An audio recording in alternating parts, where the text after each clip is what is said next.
hinabol ng mga Egyptyo ng mga Israelita. Tiyatol sinabi ni Yahweh kay Moises, "Do, pabalikin mo ang mga Israelita at doon mo sila pagkampuhin sa tapat ng Pihahirot ng Baal-Zephon. Sa pagitan ng Migdol at ng dagat, akalain ng Faraon na kayo'y nagkakaligaw-ligaw na sa ilang sapagkat hindi ninyo malaman ang lalabasan, Foro. Pagmamatigasin ko ang Faraon at hahabulin niya kayo. Ngunit ipapakita ko sa kanya at sa kanyang mga tauhan ang aking kapangyarihan. Sa gayoy malalaman ng mga Egyptyo na ako si Yahweh." Sinunod ng mga Israelita ang sinabi sa kanila. Hype.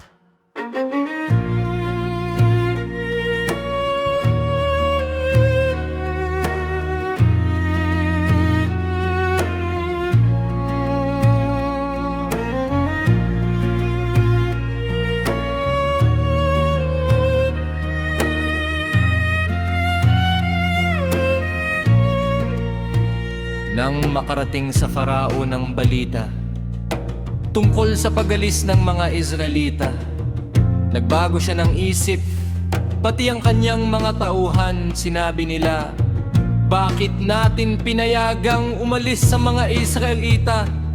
Wala na ngayong maglilingkod sa atin." Ipinahanda ng Faraon ang kanyang mga karwaheng pandigma, kanyang mga kawalsede.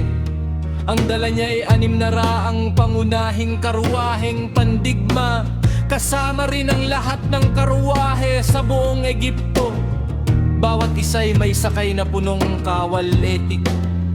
Pinagmatigas ni Yahweh ang Faraon at hinabol nito ang mga Israelita na ako'y buong pagtitiwalang naglalakbay. Hinabol nga sila ng mga Egyptyo, ng mga kawal ng Faraon, sakay ng kanilang karwahe. Inabot nila ang mga Israelita sa tabing dagat, malapit sa Pihahirot, sa tapat ng Baal-Zephon. Matinding takot ang nakandahan ng mga Israelita nang makita nilang dumarating ang Faraon at ang mga Egyptyo. Kaya dumaing sila kay Yahweh hagpag. Sinabi nila kay Moises, "Wala na bang mapaglilibingan sa amin sa Egipto? Kaya mo kami dinala sa ilang para dito mamatay. Inilabas mo nga kami sa Egipto, ngunit tingnan mo ang nangyari. God bless. Hindi ba't bago tayo umalis, sinabi na namin sa iyo na ganito nga ang aming sasapitin? Sinabi na namin sa iyo na wag mo kaming pakialaman. Ang pipakya na lamang kaming manatiling alipin ng mga Egyptyo, sapagkat mas gusto pa naming maging alipin kaysa mamatay dito sa ilang taktes." Sumagot si Moises, "Lakasan ninyo ang inyong loob. Huwag kayong matakot.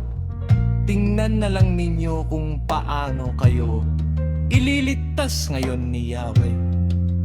Hindi na ninyo muling makikita ang mga Egyptyong iyan. Karakter! Ipagtatanggol kayo ni Yahweh.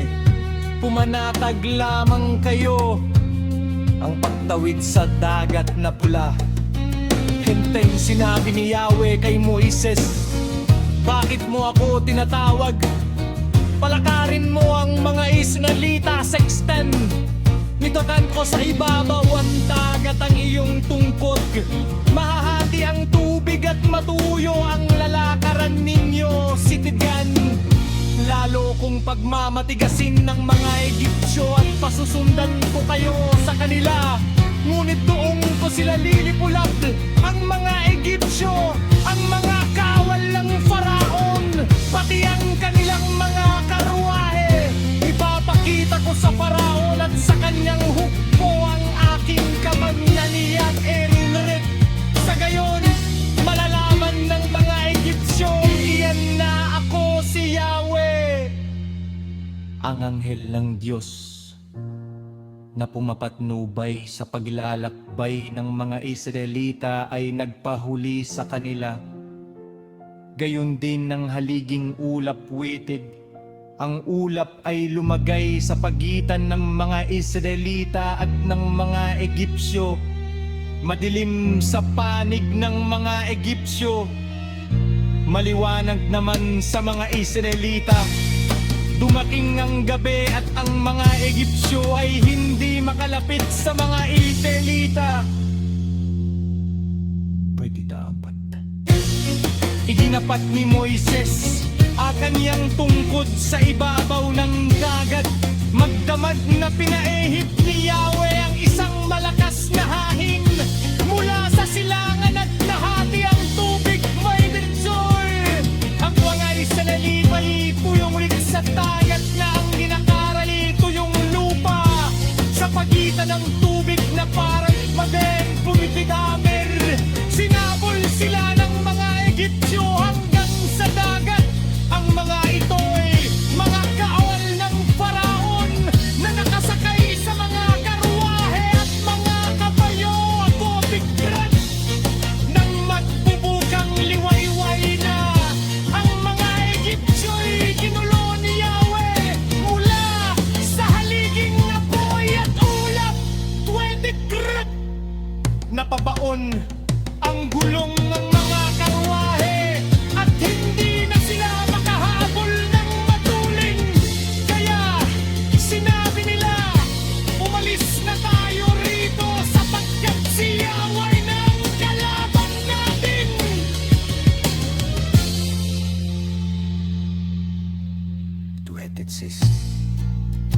Sinabi ni Yahweh kay Moises, itapat mo ang iyong tungkod sa ibabaw ng dagat at tatabunan ng tubig ang mga Egipsyo, pati ang kanilang mga karwahe.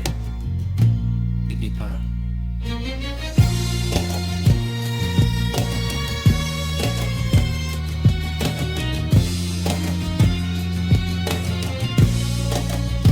Tilinta. Ganun nga ang ginawa ni Moises. At sa pagbubukang liwayway na numbalik sa dati ang dagat, ang mga Egipsyo'y nagsikap makatakas. Ngunit pinalakas ni Yahweh ang pagdagsa ng tubig, kaya't